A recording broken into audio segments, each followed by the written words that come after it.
착한 사람들은 우리를 어떻게 배신하는가? Journey into the secret altered brain. 그 사람은 왜 착한 일을 할까? 3장에 인간의 이타성에 대한 새로운 해석은 인간의 뇌는 약 1000억 개의 신경세포로 되어 있는데 그래 시냅스로 연결되어진다는 것을 고려하면 천문학적인 정보들의 조합이 가능하다. 이처럼 인간의 뇌는 놀라울 정도로 방대한 정보의 저장과 처리가 가능하지만 거의 무한에 가까운 세상의 정보를 앞에 놓일 때에 너무나 보잘것없는 존재가 되고 만다. 하지만 생존을 위해서 우리 뇌는 최대한 정보를 수집하고 활용할 수 있는 형태로 잘 변형되어야 한다. 이런 시점에서 자기중심적인 기준으로 세상을 바라보는 이런 것을 자기중심적인 기준으로 세상을 보는 일은 복잡하거나 어려울 것이 없다. 환경 속에서 마주치는 정보들을 자신의 생존과 번식에 유리한 정보, 불리한 정보로 나누기만 하면 된다. 이렇게 자기중심적인 기준으로 세상의 정보들을 분류하는 과정을 통해 우리는 정보에 가치를 부여하게 된다. 이러한 가치 판단은 세상 정보들을 객관적으로 바라보기 어렵게 만드는 핵심 원인이 된다. 삶의 초기 단계들을 지나면서 자기중심적인 기준으로 만들어진 가치들은 사회화 과정을 거치게 된다. 이때 내가 아닌 다른 사람들이 만들어온 가치들과 부딪히며 타인의 가치까지 함께 고려해서 수정할 필요를 느끼게 된다. 이렇게 사회적인 관계들을 통해서 다듬어진 가치들이 사회적인 가치라고 할 수 있으며 윤리적인 가치, 이러한 사회적인 가치들 중에서 가장 중심에 있다. 이러한 관점에서 볼 때 윤리적인 가치는 태생적으로 자기중심적인 가치에 그 뿌리를 두고 있다. 윤리적인 가치들이 대부분 좋음, 올바름과 또 나쁨, 잘못이라는 이분법에 따라서 갈라지는 이유 역시 여기에 있다. 인간의 사회적인 행동에 부여되는 윤리적인 가치는 사회적인 행동을 좋거나 나쁨에 따라서 구분하게 만들고 그 행동 자체를 온전히 바라보지 못하게 할 수 있다. 대표적인 예로 이타적인 친사회적인 행동은 좋은 것이고 이기적인 행동은 나쁜 것이라는 이분법적인 판단을 가치로 들 수 있다. 사회적인 행동들을 이렇게 이분법적으로 바라보는 관점은 그 행동을 유발시킨 상황이나 원인들을 객관적으로 보지 못하게 한다. 우리는 이분법적인 분류 기준에서 벗어나 가치 판단을 배제한 상태에서 인간의 이기적이고 이타적인 행동의 개인차와 상황적인 요인들을 살펴볼 필요가 있다. 그리고 자신을 더 객관적인 시각에서 바라보고 이해하도록 도와주는 뇌과학을 참고해 볼 만하다. 이번 장에서는 인간의 도덕성과 이타성을 어떻게 뇌과학적으로 설명할 수 있는지를 최근 연구에서 찾아낸 증거를 토대로 알아보고자 한다. 그리고 뇌과학의 기반을 두고 인간의 이타성을 새롭게 해석할 때 우리들의 상식이 어떤 변화를 겪는지를 살펴볼 것이다. 트롤리 딜레마가 우리에게 묻는 것은 2000년 한 소화기 호증 환자가 아동 포르노를 수집하고 의붓들을 성추행하려 시도한 혐의로 체포되었다. 조선인의 극심한 두통이 나타나서 검사를 받은 결과 뇌의 전전두피들 특히 복내측 전전두피들을 포함한 부위에서 거대한 암세포가 발견되었다. 더욱 놀랍게도 그가 암세포 제거 수술을 받고 회복한 이후에는 소화기호 증세가 거의 사라졌다. 수개월간의 재활 프로그램을 마치고 귀가한 이 환자는 정상적인 삶을 살았지만 몇 개월 뒤에 두통과 아동 포르노 수집 증세를 보이기 시작하고 뇌를 재검사한 결과 제거했던 암세포가 다시 자라 있었다. 단일 환자의 사례이긴 하지만 복내층 전전두피질이 도덕적 행동에 미치는 영향을 극명하게 나타낸다. 한편 신경윤리학이라는 소화기호증 환자의 복내측 전전두피질이 어떻게 해요? 부분에서 발현된 종양과 뇌종양 수술 후에 이런 것들이 사라진 상황이었는데 새로 뇌과학 분야의 시발점에 대한 한 연구는 복내측 전전두피질과 도덕적인 판단과의 관련성에 대해서 과학적이고 체계적인 지식들을 제공했다. 연구에서 트롤리 딜레마라는 이름으로 잘 알려진 도덕 판단 과제를 사용했다. 과제에서 실험 참가자는 한쪽에서 맹렬한 속도로 달려오는 트롤리를 목격한다. 그대로 지키만 본다면 들어올리는 것 선로 위에 있는 5명의 인부들을 죽음으로 내몰 상황이다. 이 상황에서 참가자는 선로의 방향을 바꿀 수 있는 선택권을 갖게 된다. 하지만 선로를 바꿀 경우에 5명을 구하는 대신에 다른 선로 위에 있는 1명을 희생시키게 된다. 당신이라면 5명을 구하기 위해서 선로를 바꿀 것인가? 아니면 그대로 지켜보기만 할 것인가? 대부분의 참가자는 선로의 방향을 바꾸는 선택을 내렸다. 5명을 구하는 것이 1명을 구하는 것보다 합리적이라는 생각 때문이다. 그 다음에는 상황을 좀 바꿨다. 선로의 방향을 바꾸는 것이 아니라 참가자 앞에 서 있는 거대한 최고의 사람을 선로로 밀어서 트롤리를 멈추고 5명을 구할 수 있는 상황을 가정해 보았다. 과연 당신은 앞에 있는 한 사람을 희생시켜 5명을 구할 것인가? 논리적으로 생각해 본다면 두 번째 과제는 첫 번째 과제와 유사하며 역시 1명을 희생시켜서 5명을 구하는 결정이 보다 적절하다고 판단할 수 있게 했을 것이다. 하지만 대부분의 참가자는 직접 사람을 밀어 죽게 만드는 행동에 대해 정서적으로 강한 거부감을 보였다. 그리고 첫 번째 과제에 비해서 두 번째 과제를 결정하는 동안에는 박래식 전전도표질의 활동이 더욱 높게 나타났다. 흥미로운 것은 박래식 전전도표질이 손상된 환자들은 앞에 있는 사람을 밀어서 5명을 구하는 합리적인 선택을 하는 비율이 정상인들보다도 훨씬 높은 비율을 보인다는 것이 관찰되었다는 점이다. 이러한 연구 결과들은 도덕적인 판단에 있어서 논리적인 추론보다도 정서적인 직관이 더 중요할 수 있다는 것을 시사한다. 알로 복례적 전전도표질은 이러한 도덕적인 가치 판단에 필수적인 정서적인 직관이 저장되어 있는 부위임을 알려주고 있다.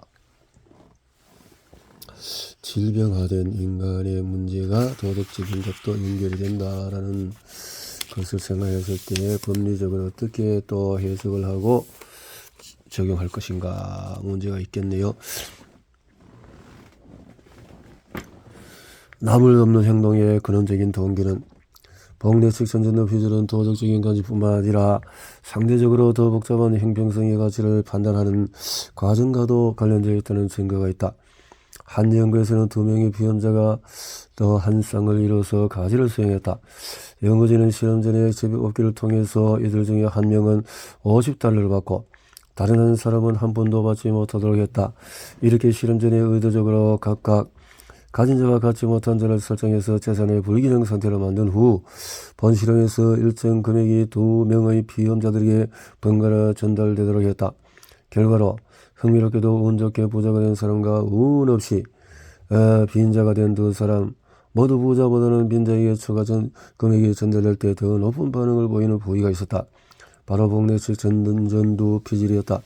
이 부위는 재산의 불균형이 줄어들 때는 반응이 증가하고 반대로 불균형이 커질 때는 반응이 감소하는 것으로 나타났다. 이는 형평성에 대한 선호와 같이 초상적이고 고차원적인 것으로 믿어졌던 가치들에 대한 반응 역시 복례식 전전도표질에서 이루어질 수 있음을 보인다. 타인을 위한 선택의 가치는 자신을 위한 선택의 가치보다 당연히 항상 덜 익숙하고 덜 자동화되어 있을 수밖에 없다. 이에 대해서는 아마 많은 사람들이 동의할 것이다. 그렇다면 타인을 위한 선택을 할 때 그리고 도덕적인 판단의 가치를 계산할 때에도 자신을 위한 선택의 가치 판단에 관여하는 복례식 전전도표질의 활동이 동일한 수준으로 활성화되는 상황을 어떻게 해석할 수 있을까?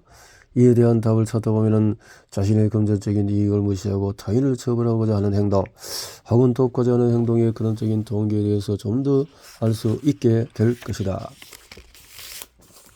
내각 5번째 정서와 선택을 연결하는 복례식 전전도표질.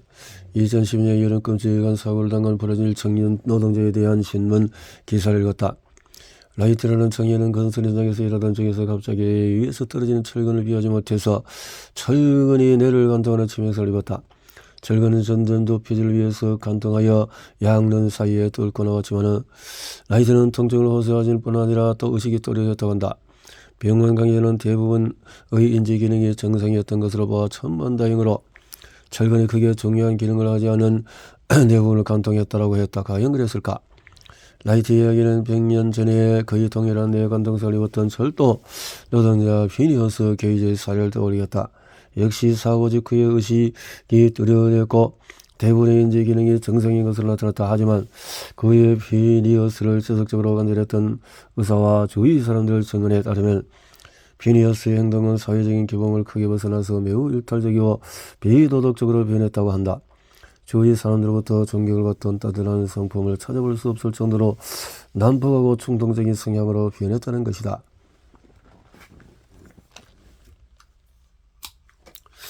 보상 혹은 처벌을 받고 난 뒤의 내의 변화. 피니어스가 다쳤던 부인은 다름 아닌 복내 측 전전도 부인이었다. 그의 사례는 100년이 지난 뒤에도 비로소 과학적인 연구들을 통해서 재조명이 되었고 복내 측 전전도 피질이 의사결정을 위한 가치를 표상하는 데 중요하다는 사실도 밝혀졌다. 이 연구에서는 간단한 도박 게임이 실시되었다. 실험 참가자들은 앞이 놓인 4개의 뒤집힌 카드 묶음 중에서 하나를 골라 한 번에 한 장씩 카드를 뽑았다. 모든 카드의 앞면에는 상금 혹은 벌금이 적혀 있었다. 4개의 카드 묶음 중에서 2개는 나쁜 묶음, 또 큰 상금과 함께 큰 벌금이 섞여 있어서 이 묶음으로부터 계속 카드를 선택하면 결국 돈을 많이 잃을 수밖에 없다. 반면에 나머지 묶음 2개는 좋은 묶음으로 큰 상금의 카드는 없지만은 벌금이 작아서 결국에는 이득을 볼 수 있었다. 정상인의 경우에 처음에는 나쁜 묶음에 걸렸지만 몇 차례 돈을 잃은 뒤에 좋은 묶음으로 옮겨갔다. 하지만 복내측 전전피질이 손상된 환자의 경우에는 여러 차례 벌금을 고른 뒤에도 나쁜 묶음을 고집스럽게 선택했다. 그러나 상금이나 벌금을 확인하는 순간 이들이 보이는 생리적인 반응은 정상인과 크게 다르지 않았다. 하지만은 선택을 고려하는 순간에는 이 환자들에게서 정상인들이 보이는 생리적인 반응이 관찰되지 않았다. 이런 사실을 통해서 우리는 무엇을 알 수 있을까? 바로 보상이나 처벌을 받은 뒤에 발생하는 정서적인 생리적인 반응을 미리 예측하여 이를 토대로 기존 가치를 수정하고 새로운 선택을 할 때 복내측 전전도 피질의 역할이 필수라는 것이다. 말하자면 복내측 전전도 피질은 마치 정서적인 반응과 선택을 연결하는 다리 역할을 담당하는 셈이다. 이타적인 행동은 직관적이고 충동적이다. 컴퓨터 화면에 2개의 도형을 보여주고 버튼을 눌러서 2 도형 중에 하나를 선택하게 한다. 그리고 잠시 뒤에 포인트를 땄는지 따지 못했는지를 알려준다. 2 도형 중에 하나는 포인트를 딸 확률이 높은 것이고 다른 하나는 그 확률이 낮은 것이다. 포인트를 많이 딸수록 과제가 끝난 후에 들어야 하는 고통스러운 소음을 줄일 수 있기 때문에 참가자들은 최대한 많은 포인트를 따기 위해서 신중하게 선택해야 한다. 그런데 이 실험에서 참가자가 실험 전에 잠깐 얼굴을 본 자신과 같은 운명에 처한 파트너를 위해서도 포인트를 딸 수 있는 조건이 있다. 과연 참가자들은 자신을 위한 조건과 파트너를 위한 조건 간에 어떤 차이를 보일까? 얼마 전 우리 연구실 출신의 설선혜 교수가 도덕적인 직관을 저장하고 있는 복내측 전전도 피질이 타인을 위해 선택의 가치를 계산하는 데 중요한 기능을 하고 있음을 보여주기 위해서 진행한 실험이다. 이 실험의 참가자들은 자신을 위한 조건에서는 포인트를 따기 위해 매우 빠른 속도로 최적의 선택을 학습했던 반면에 타인을 위한 조건에서는 학습 속도가 현저히 낮았다. 그럼 참가자들은 내는 자신을 위한 조건과 타인을 위한 조건에서 어떤 차이를 보였을까? 동일한 도형에서 여러 번 반복적으로 선택을 하면서 참가자들은 정답을 맞출 확률이 점차 증가했다. 그렇다면 선택의 가치를 학습해 감에 따라서 신호가 증가하는 네 부위가 있는 것이다. 연구자는 바로 그 부위가 어딘지 찾기 위해서 기능적인 자기 공명 영상 기법을 이용했다. 자, 베네측 전전도 피질의 활동이 증가했다는 것을 발견했다. 예상대로 자신과 타인을 위한 선택의 가치를 학습하는 네 영역이 구분되어 있는 것이다. 베네측 전전도 피질은 주로 내부 감각 신호보다는 외부 감각 신호들을 토대로서 가치를 계산하는 외적 가치 계산 기제로 볼 수 있다. 흥미롭게도 이 부위는 타인의 의도나 신념 등을 이해하거나 추론하는 데 관여하는 것으로 알려져 있는 바 있다. 이 부위에 대해서는 뒤에서 좀 더 자세히 얘기해 보도록 하자. 여기에 또 다른 한 가지 흥미로운 점이 드러났다. 모든 참가자들이 패턴을 보이지 않는 것이다. 그래야 이타적인 성향에서 개인차를 좀 더 뚜렷하게 살펴보기 위해 참가자를 두 부류어 이기적인 참가자들과 이타적인 참가자들로 나누어서 결과를 확인해 보았다. 결과로 이타적인 참가자들은 자신을 위한 조건과 파트너를 위한 조건 모두 동등한 수준으로 학습하는 것을 알 수 있었다. 반면에 이기적인 참가자들의 경우에는 위의 조건에서 왕성한 학습 속도를 보였지만 파트너를 위한 조건에서는 학습이 거의 일어나지 않았다. 이는 그저 개인차에 불과할까? 우리가 개인차를 끊는 흔히 심리학자들은 설명하기 까다로운 그다지 마주치고 싶지 않은 존재라고 말하곤 한다. 하지만 개인차가 매우 뚜렷한 경우에는 그 원인에 대해서 궁금할 수밖에 없다. 다시 정리해보자.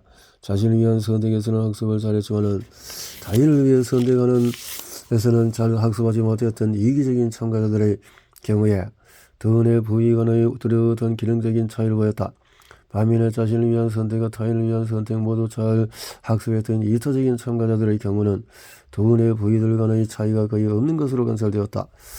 요컨대 이기적인 사람들은 자신을 위한 것이 아니면 타인을 위한 것인지에 따라서 선택의 가치를 판단하는 데 있어 각기 다른 뇌 부위를 사용했다. 그러나 이타적인 사람들은 동일한 뇌 부위를 사용하고 있었다. 이기적인 집단과 이타적인 집단에서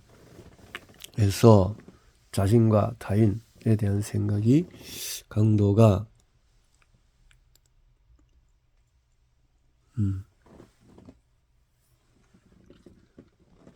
기준이 가치 관련 신호 수준의 기준이 컸다. 이기적으로 선택하는 뇌와 이타적으로 선택하는 뇌. 이 연구 결과는 기존 연구들을 통해서 주로 직관적이고 자동적인 선택의 가치를 계산하는 것으로 알려진 복내측 전전피질의 기능을 고려할 때 다음과 같이 해석할 수 있다. 이타적인 사람들은 자신과 타인 모두를 위해서 직관적인 선택을 하는 반면에 이기적인 사람들은 자신을 위한 선택에서만 복내측 전전피질을 사용하고 타인을 위한 선택에서는 상대적으로 분석적인 가치 판단 기제인 배내측 전전피질을 사용하는 것으로 말이다. 다시 말해서 이기적인 사람의 경우에 자신을 위한 선택의 가치를 계산할 때는 직관적으로 보상의 가치를 계산하는 복내측 전전도 피질을 사용하고 타인을 위한 가치 선택을 할 때는 통제 및 조절 기능과 관련된 배내측 전전도 피질을 사용하는 것이다. 이와는 대조적으로 이타적인 사람은 자신과 타인을 위한 선택의 가치를 계산하는 데 동일하게 직관적인 복내측 전전도 피질을 주로 사용하는 것으로 보인다. 이타적인 사람이 자신과 타인을 모두를 위해서 사용하는 뇌 부위가 바로 기존 연구들을 통해 핵심적인 보상 영역으로 알려진 부위인 것이다. 그렇다면 타인을 위한 선택 역시 자신을 위한 선택만큼 강한 보상감을 수반하는 행동이라고 볼 수가 있다. 위의 연구 결과를 토대로 추론해 볼 때 타인을 돕는 이타적인 행동은 복잡한 사회적인 관계들 속에서 생존 확률을 높이기 위해 보다 우세하고 직관적인 가치로 강하게 우리 뇌 속에 각인되어 온 것으로 볼 수 있다. 이러한 직관적인 가치들은 친사회적인 성향이 높은 사람들에게는 직관적인 이타 행동을 유발시키는 것으로 보인다. 그러나 이기적인 성향을 가진 사람의 경우는 직관적인 이타 행동을 조절하기 위해 통제 기능을 담당하는 신경회로가 활성화되면서 보다 분석적인 정보 처리 과정을 통해서 선택을 하는 것으로 보인다. 이는 곧 이타적인 선택 성향을 감소시키는 것으로 해석할 수 있다. 우리는 대체 왜 이타적인 행동을 할까? 이미 지난 수세기 동안 많은 학자들을 괴롭혀온 이 단순한 질문은 비교적 최근에 이르러서야 과학자들의 관심을 얻기 시작했다. 그리고 연구 결과들을 통해서 중요한 생물학적인 증거를 찾을 수 있었다. 상식적으로 우리는 자기중심적인 본능을 억누른 통제 기제가 이타적인 행동에 관여할 것으로 예상한다. 그렇다면 과연 이타적인 가치는 어떻게 직관적인 가치로 자리 잡을 수 있을까? 더 높은 보상을 얻기 위한 계산된 전략은 이타적인 행동의 진화적인 알아보고 게임의 규칙을 이뤘다. 팀에서 뽑힌 한 명이 물이 담긴 통 밑에 앉아있고 같은 팀의 동료가 공을 던져서 타깃을 맞추면 물이 담긴 통이 뒤집어지면서 실험이 끝난 뒤에 참가자들 모두를 대상으로 여러 질문을 해보았다. 간단해 보이는 이 실험은 이타적인 행동의 심리적인 동기를 이해하는 데 흥미로운 이론을 제시한다. 이 이론에 따르면 이타적인 행동은 장기적으로 볼 때 더 높은 이득을 주는 전략적인 행동이 될 수 있다.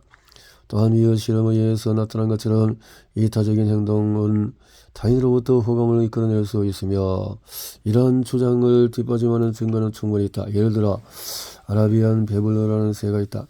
이들의 경우는 스스로 안전을 위하기보다 가장 높은 나무에서 포식자가 접근하는 것을 알려주는 역할을 하는 새가 무리의 리더가 되며 더 많은 번식 기회도 얻을 수 있는 것으로 알려져 있다. 상대로부터 호감을 얻기 위한 경쟁. 이타적인 행동에 더 높은 사회적인 지위라는 보상과 연결될 수 있다는 사실은 제한된 보상을 두고 서로 경쟁이 일어날 수 있음을 시사하기도 한다. 실제로 앞서 언급한 게임 실험에서 가장 흥미로운 부분이 무엇인지 아는가?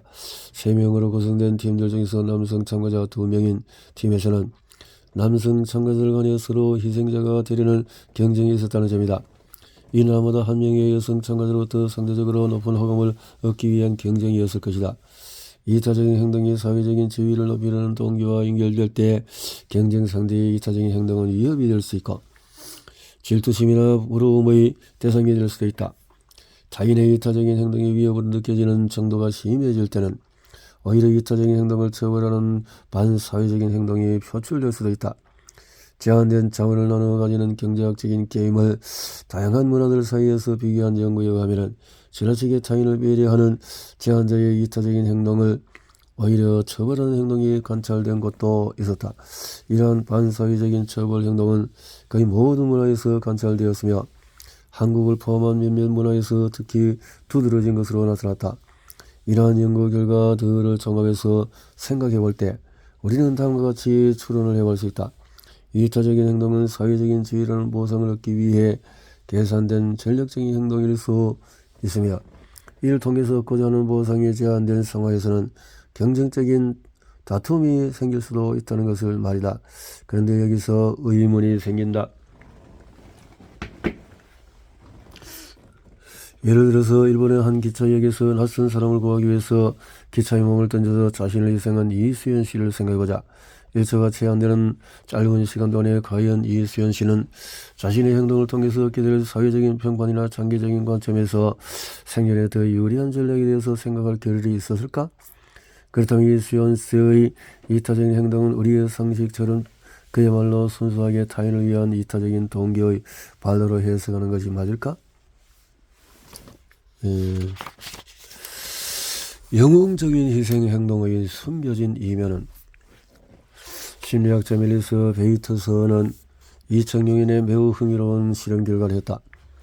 발표했는데 실험에서는 사람들이 많이 다니는 곳에 무인 가판대를 설치하고 차, 우유 등을 판매했다. 그리고 판매되는 물건들의 가격을 적어놓은 곳 바로 윗부분에는 그림이 그려진 배너를 올려놓았다. 배너의 그림은 매주 바뀌었는데 한 주는 눈 그림 그리고 다른 주는 꽃 그림으로 바뀌도록 조작했다. 이와 같은 실험을 10주 동안 실시한 뒤에 총 수익금을 계산해 본 결과 흥미롭게도 꽃 그림이 놓여있던 기간에 비해 눈 그림이 놓여있던 기간 동안에 거친 돈의 액수가 현저히 높았다. 이와 유사한 또 다른 연구에서는 한 슈퍼마켓의 계산대 옆에 기부금 상자를 준비해봤다. 한 조건에서는 기부금 상자 위에 눈 그림을 넣었고 다른 조건에서는 별 그림을 그려넣었다. 결과로 이 실험실에도 눈 그림이 있던 경우에 훨씬 더 많은 돈이 모였다. 이런 결과가 나타난 원인은 뭘까? 어이없을 만큼 간단한 조직만으로 사람들의 도덕적인 행동과 선행을 이끌어내는 것이 어떻게 가능했을까? 자동화된 평판 인식 능력을 고려한다면 이에 대한 한 가지 해석이 가능하다. 머릿속에 자동으로 저장된 평판 관리 능력. 편도체는 우리 뇌에서 가장 대표적인 정서적인 정보 처리 기제로 잘 알려져 있다. 이 부분은 타인의 눈에 매우 민감하고 이는 또한 20분의 1초라는 의식적으로 지각하는 것이 불가능할 정도로 짧은 시간 동안에만 제시되는 이미지에도 높게 반응하는 거의 유일한 뇌 구조인 것으로 밝혀졌다. 편도체가 손상된 환자들의 경우에 타인의 얼굴을 관찰할 때 자발적으로 눈을 보지 않는다는 사실 또한 편도체의 독특한 기능을 강조하는 대목이다.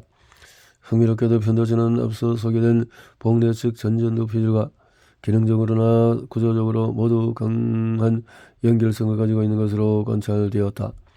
타인의 시선과 같은 사회적인 정보들은 편도체를 통해서 자동적으로 빠르게 탐지되어 사회적인 평판이나 도덕적인 선택의 가치처럼 추상적이고 복잡한 가치를 복내적 전전도 부질에 형성하는 데 중요한 역할을 할 것이다.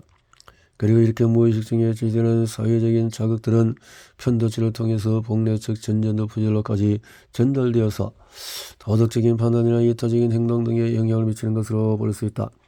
최근 연구 결과 다양한 사람들과 사회적인 관계를 맺고 타인과 강한 유대감을 형성하는 사람들이 평균적으로 편도체의 크기가 클 뿐 아니라 편도체와 복내적 전전지피들 간의 기능적인 상호 연결성이 훨씬 더 강한 것으로 나타났다. 이러한 주장을 뒷받침하는 가장 큰 증거가 있다. 그것은 전혀 알지 못하는 타인에게 자신의 장기를 기증할 정도로 이타적인 사람들을 모아 관찰한 연구에서 찾아볼 수 있다. 위의 연구들을 통해서 알 수 있듯이 평간에 대한 인식은 무의식 중에 우리에게 노출되는 사소한 단서들에 의해서도 쉽게 유발될 수 있다.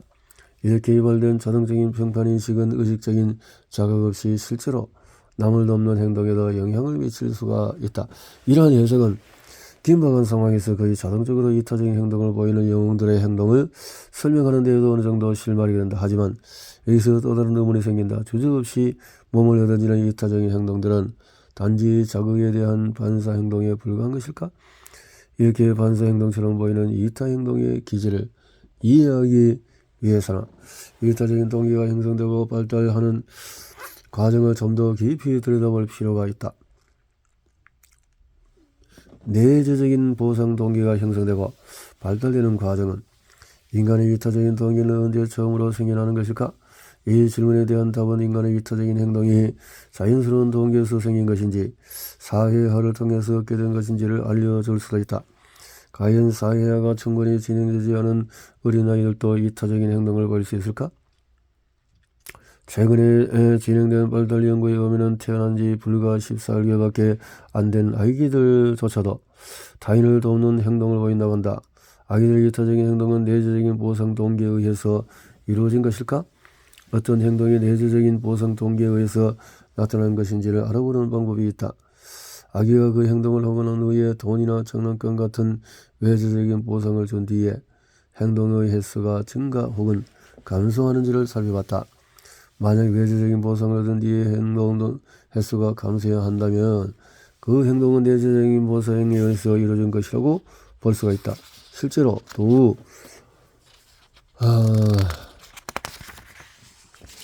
돌이 안 된 채 아기들에게 타인을 돕는 행동을 할 때마다 좋아하는 장난감을 주었을 경우 오히려 도움 행동이 감소하는 현상이 관찰되었다.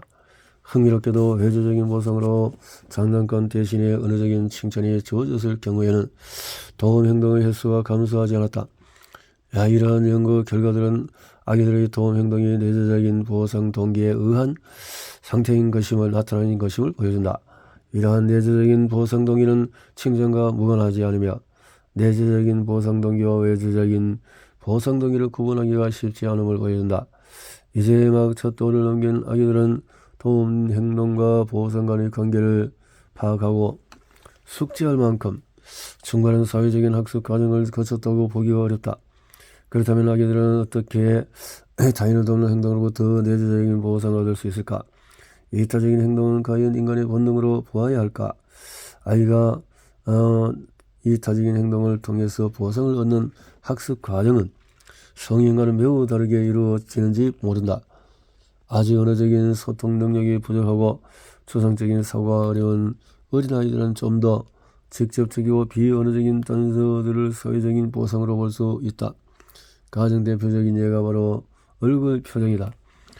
아기들은 첫돌이 지나기 전에 이미 타인 얼굴에서 긍정적인 표정과 부정적인 표정을 정확히 구분해서 인식하는 능력을 갖춘다.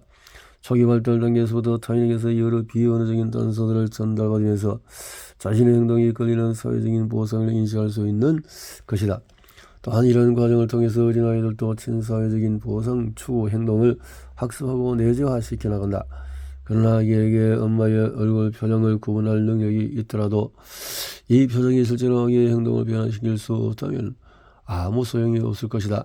엄마의 표정이 정말 아기의 행동에 영향을 미칠 수 있을까? 이를 뒷받침하는 연구 결과는 적지가 않다. 한 실험에서 생후 12개월 정도의 아기들에게 새로운 장난감을 보여주었다. 이때 엄마가 웃는 얼굴을 보면은 아기는 엄마 곁에서 떨어져서 넘고 돌아다니며 장난감을 탐색했다. 긍정적인 표정 덕분에 불안이나 두려움을 적게 느꼈기 때문이다. 반면에 엄마가 부정적인 표현을 보이면은 장난감에 관심을 뒀기보다 엄마 근처에 산 가까이 머무는 경향이 커졌다. 사회적인 참조어로와 불리는 이 현상에 따르면은 아기들은 단순히 타인의 얼굴 표정을 인식하는 수준을 넘어서 이러한 정보를 토대로 행동을 조절하는 능력을 갖고 있다. 타인의 표정은 그 자체로 행동을 수정하는 보상 역할을 감당한다. 몇몇 내 영상 연구들에 따르면 웃는 얼굴을 볼 때 측격과 같은 보상 영역의 활동이 증가하고 공포에 질린 표정을 볼 때 편두치와 같은 공포 학습과 관련된 부위가 활성화된다고 한다. 자, 내가 더 빠르고 정확하게 정보를 전달하는 네오헤로 설계 전략 수초화, 수초, 축색 달기, 신경세포는 서로에게 정교학적인 신호를 주면서 전달받는다. 전선에서 피복이 벗겨지면 합선을 일으키기도 하듯이 진화력을 볼 때 수초는 항상 긍정적인 역할만 할까? 축색 달기, 그래서 뇌의 수초는 뇌의 기능이 항상 긍정적일까? 신경세포들 간의 빠르고 정확한 전달하는 것인데 수초의 생성은 정보를 빠르고 정확하게 전달한다는 장점을 갖는다. 그러나 상황이 변화함에 따라서 이전과는 다른 반응을 만들어야 하며 그럴 경우에 오히려 적응을 방해할 수 있다는 단점도 있다. 수초화. 그래서